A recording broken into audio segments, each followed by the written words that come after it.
When Amelia drove back into her hometown after 8 long years, the small town hadn't changed much. But the people she once called family had. She could feel it in the way they watched her arrival from behind half-closed curtains, curious and calculating. Her family's estate, a sprawling, aging mansion that once carried her father's pride, now stood like a hollow monument of greed and decay. Amelia had left the town as the family disappointment, the daughter who'd chosen love and independence over wealth and expectation. Her father had wanted her to marry the son of a powerful business partner, but she'd refused, choosing to follow her own dreams instead. For that, she had been cut off, financially and emotionally. Her mother had cried, her brothers had turned cold, and her uncles had whispered that she'd regret it. But now, she was back. And she wasn't just back, she was successful. Word had spread quickly Amelia was engaged.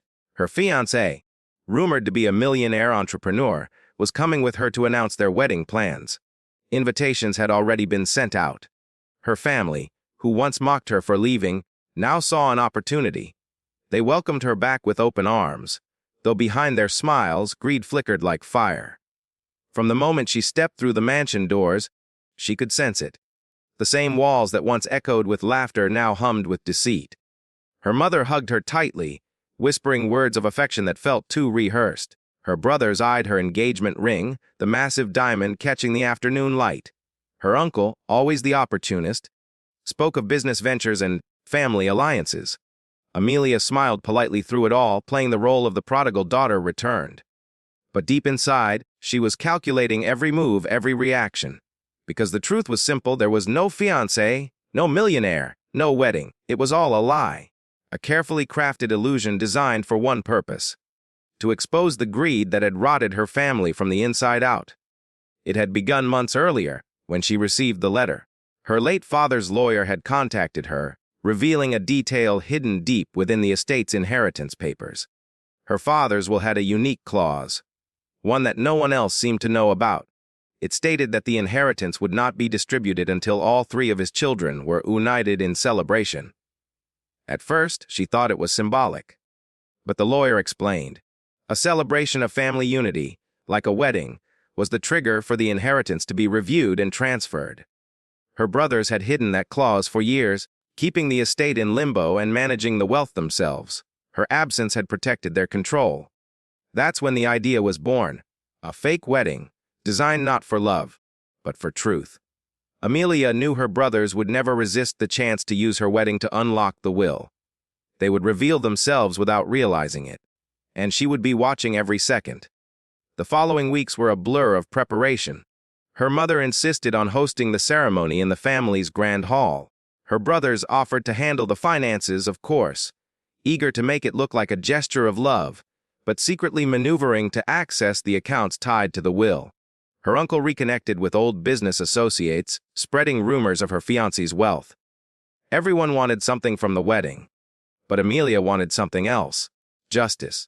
The night before the engagement dinner, she stood in her old bedroom, the faint scent of dust and roses lingering in the air. She looked out the window at the garden below, where fairy lights were being strung across the hedges. It looked magical, perfect, almost too perfect. Her assistant, Claire, the only person who knew the truth, had set up hidden cameras throughout the estate. Every conversation, every transaction, every lie would be recorded. Amelia wanted proof, undeniable proof of her family's greed, of their manipulation, of how far they would go for money.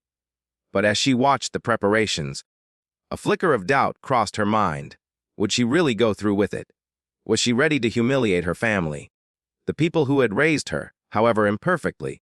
Then she remembered the night her father had died, how her brothers hadn't even called her until after the funeral, how they'd sold his personal belongings for profit, how her mother had told her not to come home, that it was better for everyone that way. Yes, she was ready. The next day arrived with sunshine and whispers. Guests began to pour in, distant relatives, old family friends, and most importantly, the business partners her brothers had been courting. Everyone wanted to meet Amelia's mysterious fiancé, the man who had supposedly turned her life into a fairy tale. She made her entrance with grace, her silver gown catching the light, her smile calm and practiced. Her fiancé, a hired actor named James who had agreed to play the role for a hefty fee, stood by her side, hand in hand. Together, they were the picture of elegance and love. Her family fell for it instantly. Her mother wept tears of joy. Her uncle toasted to new beginnings. Her brothers exchanged looks, not of happiness, but of calculation. Amelia saw it all, every flicker of greed in their eyes. As the dinner began, she subtly observed. Her brothers spoke to James privately, trying to size him up.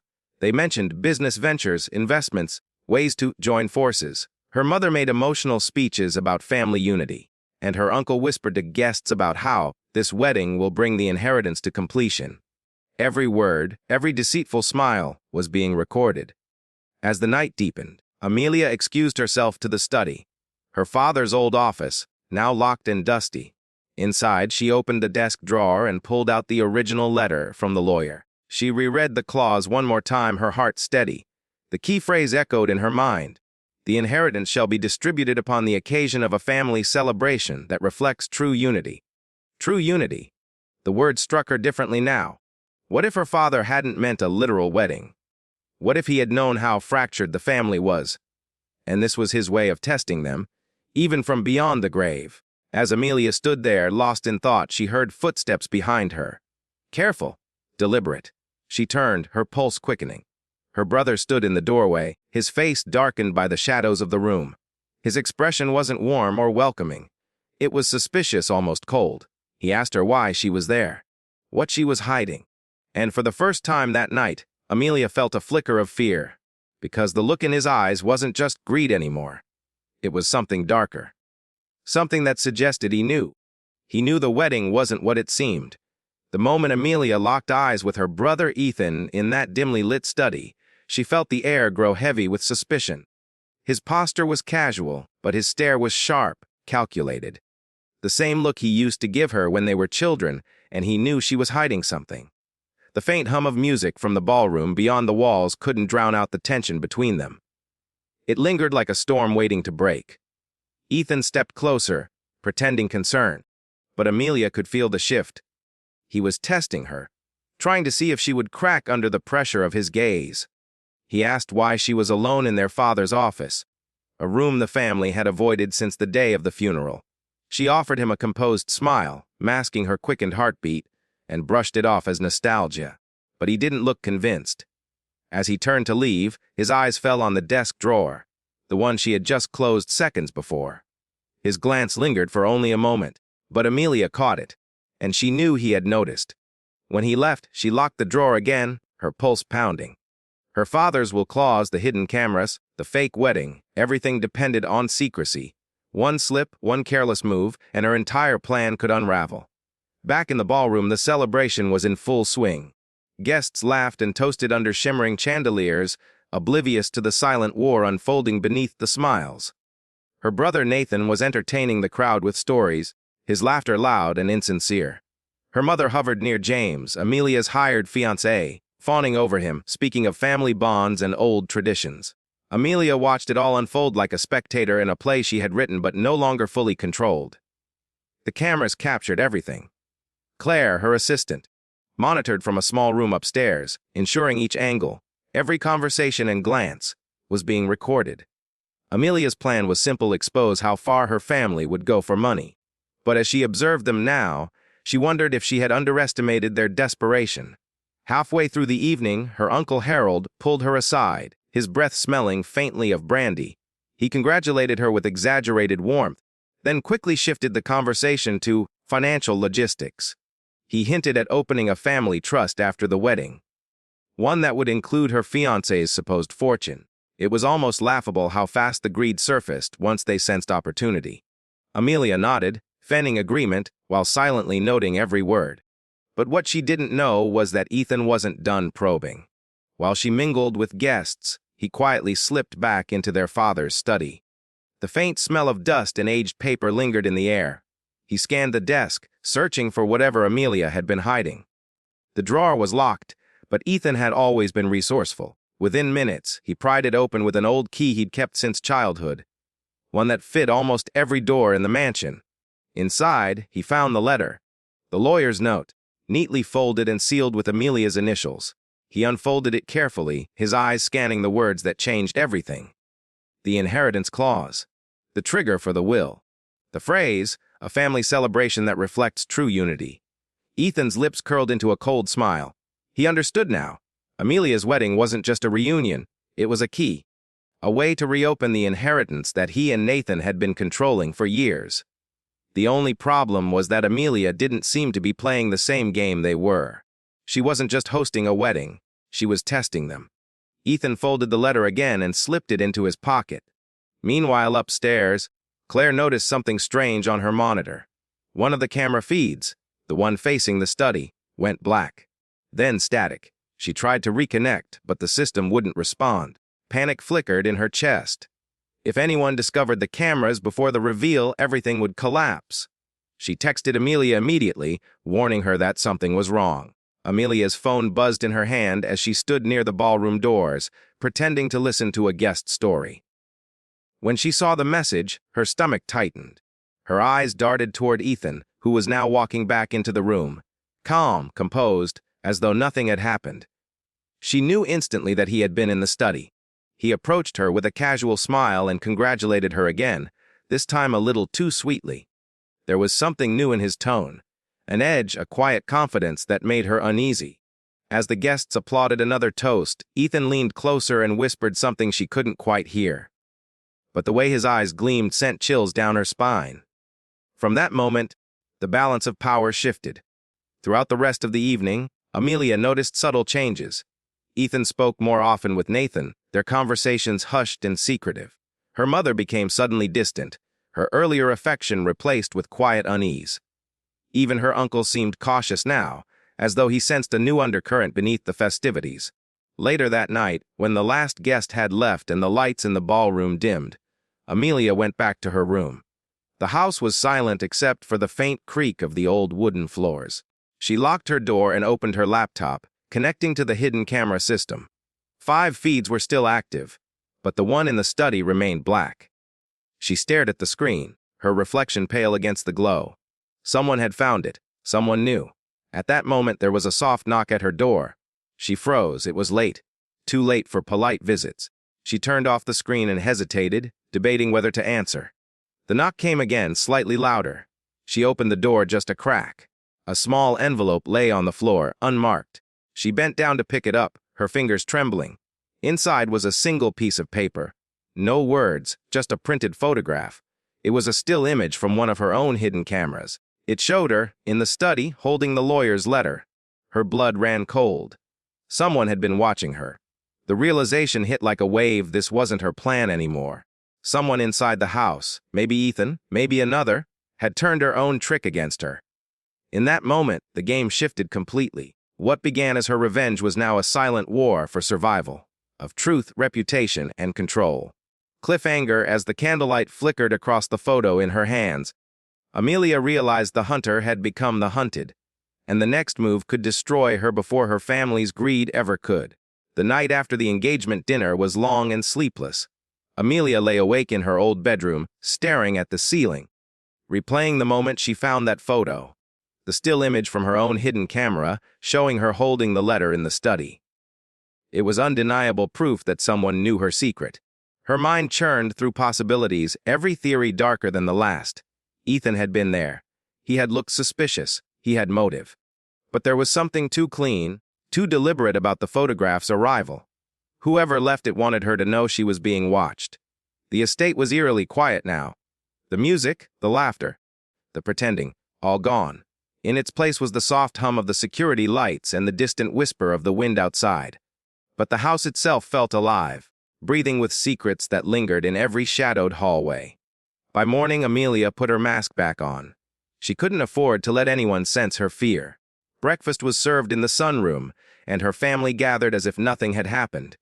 Her mother poured tea with a shaking hand, trying to hide her exhaustion. Nathan scrolled through his phone, already fielding calls about business meetings and sponsorship deals for the wedding. And Ethan was unreadable. He smiled too easily, spoke too gently. His eyes, however, followed her every move. As they ate, her uncle arrived carrying a briefcase and the kind of false enthusiasm only greed could fuel. He congratulated everyone, spoke about the financial side of the ceremony, and mentioned how this beautiful event could finally allow them to settle old family matters. The phrase lingered, heavy and intentional. Amelia recognized it. He was referring to the inheritance. Her heart hardened. It was happening. The bait was working. Later that afternoon, the wedding planners arrived to finalize the ceremony details. The mansion was transforming fast. Flowers, linens, decorations, all meant to impress a fiancé who didn't exist. Amelia played her part flawlessly, directing, approving, pretending excitement. James, her hired fiancé, did the same, charming, polite, perfectly rehearsed. But even he sensed something was wrong. During a quiet moment, he pulled her aside. His voice was low, cautious. He told her that one of her brothers had approached him privately, asking intrusive questions about his background, his finances, his family. Amelia's stomach tightened. They were digging that night. She went to the surveillance room Claire had set up upstairs. The monitors flickered, grainy black, and white footage from the cameras hidden across the mansion. She rewound the recordings from the night before, trying to see who had entered the study. But the feed went dark at the exact same time Ethan appeared in that part of the house. Then, hours later, it flickered back on, showing only the closed door. Someone had not only found the camera, they had the technical skill to disable it. Amelia realized this wasn't just curiosity or suspicion. Someone in her family had discovered her setup and was now actively monitoring her in return. Determined to regain control, she adjusted her plan. She told Claire to secretly move the recording system to a hidden compartment in the basement wine cellar, a place few family members ever visited. If they thought they'd found her only system, they'd stop searching. Meanwhile, she began to notice subtle shifts in behavior. Nathan's temper grew shorter. He snapped at servants, complained about money, and argued with their uncle about control of the wedding funds. Ethan, on the other hand, seemed almost serene, as if he already knew something no one else did. Their mother became increasingly fragile, drifting between joy and panic. Then came the incident.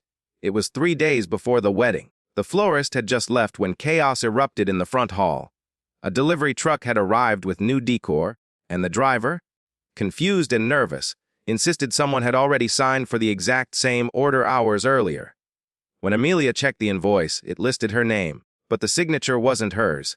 Someone was mimicking her, using her name, her plans, even her identity to control parts of the event. She demanded to see who had handled it, but the staff hesitated. Finally, one of the maids admitted she'd taken instructions from Mr. Ethan. Amelia felt the blood drain from her face. She went straight to Ethan's room, but it was empty. His things were packed, half his suitcase filled, papers scattered on the desk.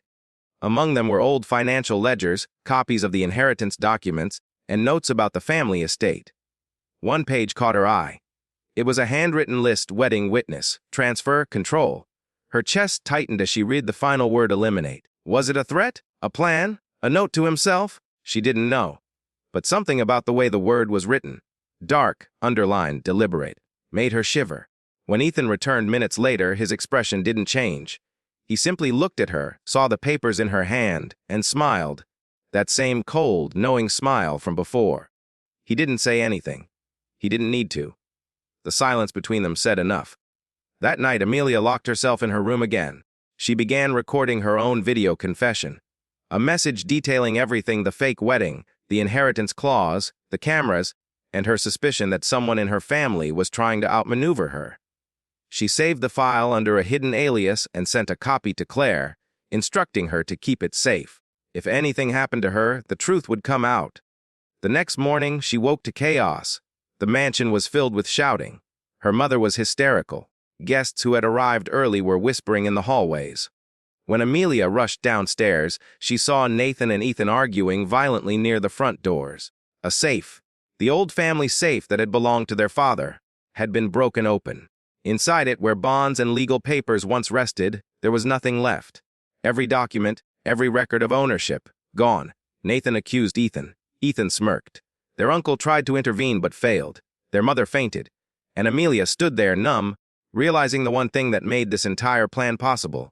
The original copy of the inheritance clause was missing. Without that paper, she had no proof, no leverage. The family's perfect facade was cracking fast, and the wedding was only days away. As she stood in the middle of the chaos, Ethan turned to her with that same unsettling calm. He leaned close and whispered words that chilled her to the bone. He told her not to worry, that after the wedding, everything would finally be his. The morning sun spilled through the vast windows of the mansion, yet nothing about that day felt bright. The wedding was only 2 days away, but the air inside the house was thick with tension and unspoken dread. Every step Amelia took echoed through the marble corridors like a warning. Her family's greed had festered into something darker, something dangerous. The disappearance of the inheritance documents had changed everything. Amelia's uncle claimed the safe had been tampered with from the inside, not forced open. Nathan swore he had no reason to steal the papers, insisting he already had enough assets of his own. Ethan said almost nothing. He simply watched, calm and eerily confident, as if he already knew the outcome of this twisted game. Amelia spent the day pretending that nothing had changed. She oversaw the flower arrangements, approved the catering list, and smiled through fittings and rehearsals. But behind that carefully composed mask, her mind was racing. Every move Ethan made seemed deliberate, every word calculated. She began to suspect that her own plan, the fake wedding meant to expose her family's greed, was being hijacked for someone else's gain. That evening, as the mansion grew quiet, she went searching for James, her hired fiancé. He was nowhere to be found. His phone was off. His car was still in the driveway, but his room was empty. His suit hung untouched on the wardrobe door. On the nightstand, a single item lay waiting for her, a note written in hasty, uneven handwriting. It read only 2 words, "I'm sorry." Amelia's hands trembled. Something had gone terribly wrong. James wouldn't have left without a reason. He was cautious, professional, and loyal. She tried calling his assistant, then the hotel where he'd been staying before moving into the mansion. No trace. It was as if he'd vanished overnight. When she told Claire, her assistant, the young woman's face paled. Claire confessed that she'd noticed 2 men speaking with James the previous night. Men she didn't recognize. They weren't staff, nor guests. She had assumed they were part of the security team, but now she wasn't so sure. The realization hit hard. Someone had scared him off. Or worse, desperate for answers. Amelia went back to the hidden surveillance feed in the cellar. The footage from the night before showed movement outside James's quarters around midnight. 2 shadowy figures appeared, one tall, one shorter, both wearing dark clothing and hats that obscured their faces. One of them looked disturbingly familiar. The tall figure had Ethan's exact posture. Amelia's blood ran cold. She watched as the 2 men entered the room. The camera glitched for several seconds. When it came back online, James was gone and the room was left in disarray. Her brother had crossed the line. The next day, Amelia made the decision to push the wedding forward by 1 day. She told her family it was to surprise the guests, but in truth, it was to accelerate her endgame. Her patience had run out. The plan she once crafted as a test had now become a trap, and she was ready to spring it. Her uncle reacted first, protesting loudly. He needed time to arrange finances. Nathan grew suspicious, sensing something was off. Their mother, exhausted and confused, simply nodded through tears. But Ethan agreed instantly. The sooner the better, he said with a smirk that never reached his eyes. Amelia knew what that meant. He was ready to. The mansion transformed overnight. Lights were installed, flowers filled the gardens, and an ocean of white silk draped every column and staircase. But beneath the beauty, tension crackled like static. Servants whispered, guests arrived with greedy smiles, and somewhere in the shadows, a camera's red light blinked silently. Amelia had installed new surveillance. Hidden microphones and recorders in the grand ballroom, the dining hall, and most importantly, behind the altar. She wanted evidence. Proof that her family's love was nothing more than an illusion built on greed. The morning of the wedding arrived. The air was cold and heavy with anticipation. Guests filled the seats. Photographers moved through the crowd, capturing forced smiles and polished deceit. Ethan stood at the front, his demeanor almost mocking, as if he were the groom himself. But as the clock struck noon, something unexpected happened. The ceremony music began, yet the doors stayed closed. Murmurs rippled through the audience. Seconds stretched into minutes. Then Claire appeared, pale and shaking, holding her phone. She whispered something to Amelia that made her knees weaken. The authorities had found James's car abandoned by the edge of a river, miles from the estate. His wallet and phone were inside. There was no sign of him. Panic flickered through Amelia's chest, but she held her composure. The crowd couldn't know. Not yet. She whispered to Claire to continue with the plan. The show had to go on. As she walked down the aisle, every eye followed her. The music swelled, the guests gasped, and Ethan stood there, watching her like a predator studying its prey. She stopped halfway, her heart pounding, knowing that everything she had planned was about to either expose the truth or destroy her entirely. She reached the altar, looked at the empty spot where James should have been, and turned to face her family. The murmurs grew louder. Her mother looked confused. Her uncle whispered furiously to Nathan. Ethan simply smiled. Then Amelia did something none of them expected. She lifted the microphone meant for the vows, and instead of reciting promises of love, she began to tell the truth. She spoke of the inheritance, of the greed that had poisoned their bloodline, of how she had staged the entire wedding to see who truly cared for her and who only wanted control. The guests fell silent, faces turned pale. Her mother began to cry. Nathan shouted that she was lying. Her uncle demanded proof. And that's when the screens lit up. Every wall-mounted display in the ballroom came to life, showing live security feeds. Videos from hidden cameras recorded over weeks.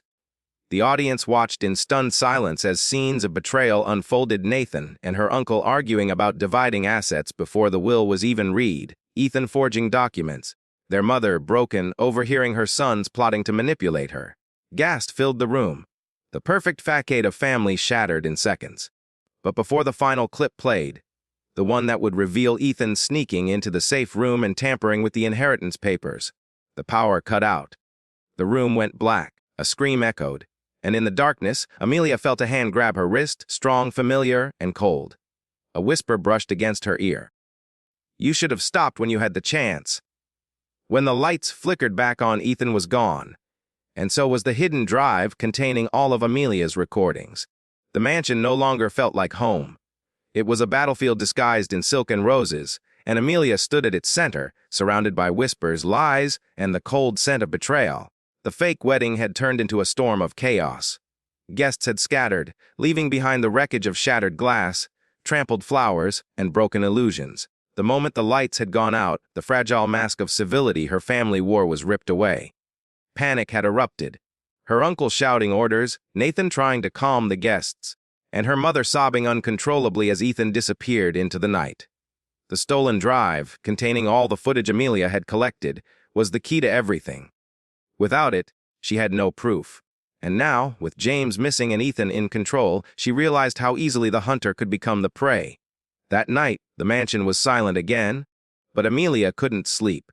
Every creak of the wooden floors made her flinch. Every gust of wind against the window sounded like footsteps. She replayed every moment of the blackout in her mind, every sound, every movement. She remembered the cold hand that had grabbed her wrist. It had been Ethan's voice. She was sure of it. But what scared her more was the realization that he had planned this too. Her fake wedding had been his real opportunity. The next morning, the news spread like wildfire. Headlines twisted the story into scandal. Runaway groom vanishes before ceremony. Wealthy family wedding ends in chaos. Inheritance dispute leads to family breakdown. Reporters camped outside the gates, hungry for gossip. Her uncle's reputation began to crumble. Nathan's business partners withdrew deals. Even her mother, who had spent her life clinging to social appearances, refused to leave her room, terrified of the shame. But Ethan remained invisible. Days passed, then one morning a package arrived for Amelia. It had no return address, just her name written in block letters. Inside was a USB drive and a single photograph. The photo was of James, alive but bound and gagged, sitting in a dimly lit room. Behind him, a clock showed the current date. Her hands shook as she inserted the USB drive into her computer. A video file appeared. It opened with static, then came into focus. Ethan sat before the camera, calm and composed, his expression unreadable. Behind him was the same room where James was held. He explained everything with an unsettling stillness. He had known about her plan from the start. The hired fiancé, the fake engagement, the inheritance test. It hadn't been as secret as she thought. Ethan had found her communications with James weeks earlier. He had let her proceed, pretending ignorance, so he could use her scheme to expose everyone's weaknesses, including hers. He claimed that the footage she had collected was now his, that she had tried to humiliate the family, and now he would return the favor. Then, the message ended with a chilling line. "You wanted to see the truth. Now you'll watch it burn." That night, the mansion went up in flames. It started in the West Wing, her grandmother's old study. Within minutes, the fire spread through the corridors, devouring everything it touched. The portraits, the heirlooms, the documents, all of it consumed by the inferno. The family barely escaped with their lives. Her mother collapsed on the lawn, sobbing as years of legacy turned to ash before her eyes. Amelia stood frozen, watching the flames dance across the windows. She didn't cry, she couldn't, because she understood what this was. Not an accident, not a tragedy. It was a message. Ethan wanted to erase the past. And now there was nothing left of their history but smoke. In the days that followed, investigators ruled the fire as arson but found no suspect. The insurance company refused to pay until the investigation concluded, leaving the family stranded in debt. Her uncle, desperate to recover, began selling off the few remaining assets. Nathan blamed Amelia, claiming her obsession with revenge had invited disaster. Amelia said nothing. She spent her nights in silence, sifting through the ashes of her old home, searching for something, anything, that Ethan might have missed. And then, one evening, she found it. Buried beneath the scorched remains of a dresser, she discovered a small, metal lockbox. It was blackened and dented but intact. Inside was a flash drive wrapped in melted cloth. She plugged it into her laptop, not expecting it to work, but it did. It contained fragments of the surveillance footage from before the wedding, the very same evidence she thought had been stolen. Some files were damaged, others incomplete, but one clip was perfectly preserved. The footage showed Ethan alone in the safe room, replacing the original inheritance documents with forged copies. He wasn't just sabotaging Amelia. He had rewritten their grandmother's will. The fortune had never belonged to any of them. It had been meant for charity in her grandmother's name. Ethan had hidden the real will. Now, Amelia had proof, not just of his crimes, but of his intent. The inheritance, the fire, the manipulation. Everything connected. He wasn't just trying to control the family. He was trying to destroy them, one by one, until only he remained untarnished.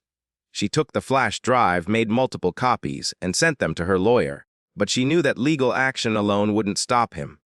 Ethan was powerful, cunning, and 2 steps ahead. If she wanted justice, she would have to finish what she started. On his terms, she spent the next few weeks gathering information. She tracked Ethan's transactions, his shell companies, his offshore accounts. Each discovery fueled her determination. She realized Ethan hadn't disappeared. He had been consolidating everything, preparing to move the stolen wealth abroad. Then came the message that changed everything. A new email arrived from an anonymous address. The subject line read, "You still have one thing left to lose." Attached was a photo. Her mother unconscious in what looked like a hotel room. Amelia's blood turned to ice. The message ended with coordinates and a time, midnight. A single line followed beneath it. "Come alone if you want her back." She stared at the screen, her pulse pounding. It was clear what this was, a trap. But she couldn't ignore it. Ethan wanted her to come, and she would. But this time, she wouldn't come as the victim. This time, she would come prepared to end it. The night was unnervingly silent as Amelia drove down the deserted road, her car's headlights cutting through the mist like blades. The coordinates Ethan had sent led to an abandoned vineyard on the outskirts of town, a place their family once owned, long forgotten after bankruptcy and decay. It was fitting, she thought, that everything would end here, in the ruins of what used to be their pride. Her mind was a storm of fear and fury. She had spent her entire life under the shadow of her family's greed, trying to prove herself worthy of love, of belonging. But now, standing at the edge of this final reckoning, she understood something she hadn't before. She didn't want their approval. She wanted peace. And peace could only come after justice. She parked the car near the crumbling gates and stepped into the cold night air. The vineyard stretched out before her, dark rows of dead vines whispering in the wind. At the far end stood the old storage barn, its door slightly ajar, a faint light flickering inside. Every step toward it felt heavier than the last. Inside, the smell of gasoline and decay lingered. The barn was nearly empty except for a single chair in the center, where her mother sat, tied, unconscious but breathing.